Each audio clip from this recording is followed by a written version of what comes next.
بچے یہاں پہ پیدا ہوئے ہیں ان کو پاکستان کی نیشنلٹی کا آئینی قانونی حق ہے. جو ملک میں کاروبار کرنے پشتون افغان لوگ تجارت کرنے والے ہیں ان کے خلاف اس سطح پہ ایک ڈول شروع کیے کہ بسم اللہ الرحمن الرحیم. محترم ساتھی حضرات، جیسے کہ اصغر خان اور نصرت اللہ زیرے نے ہماری جمہوری تحریک کے حوالے سے اس ایشو کے حوالے سے پارٹیوں کا موقف رکھا، ہماری تحریک کے لائے عمل کے حوالے سے آپ کو آگاہ کیا، اور اسی سلسلے میں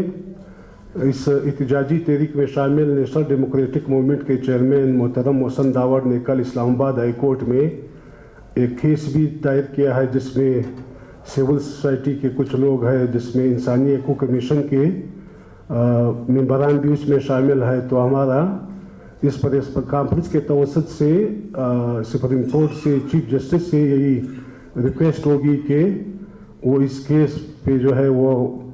آئینی طور پہ جو حق بنتا ہے، جیسے کہ پچھلے سال آپ کو یاد ہوگا اسلام آباد ہائی کورٹ جس وقت اطہر من اللہ ان کے چیف جسٹس تھے، وہاں سے ایک فیصلہ آیا تھا کہ جو افغان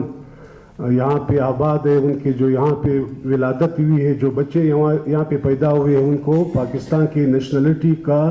آئینی قانونی حق ہے. اور اس کے علاوہ پچھلے ہفتے پاکستان کے سب سے بڑے اخبار کا اداریہ بھی آیا تھا، آپ صحافی حضرات نے پڑھا ہوگا، جو اخبار کی اپنی رپورٹنگ تھی اس میں انہوں نے یہی کہا تھا کہ ریاست اور اس کے اداروں نے فورسز نے یہ جو کچرے والے بچے جو ان سے لے کے پھر جو ملک میں کاروبار کرنے پشتون افغان لوگ تجارت کرنے والے ہیں ان کے خلاف اس سطح پہ ایک ڈول شروع کیے کہ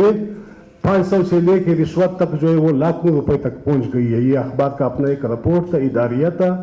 جو ہمارے اس موقف کی تائید ہے کہ ریاست میں ریاستی اداروں نے اپنی پشتون افغان پالیسی کے تحت پورے ملک میں پشتونوں افغانوں کے خلاف کریک ڈاؤن شروع کیا ہے. مہربانی آپ کی.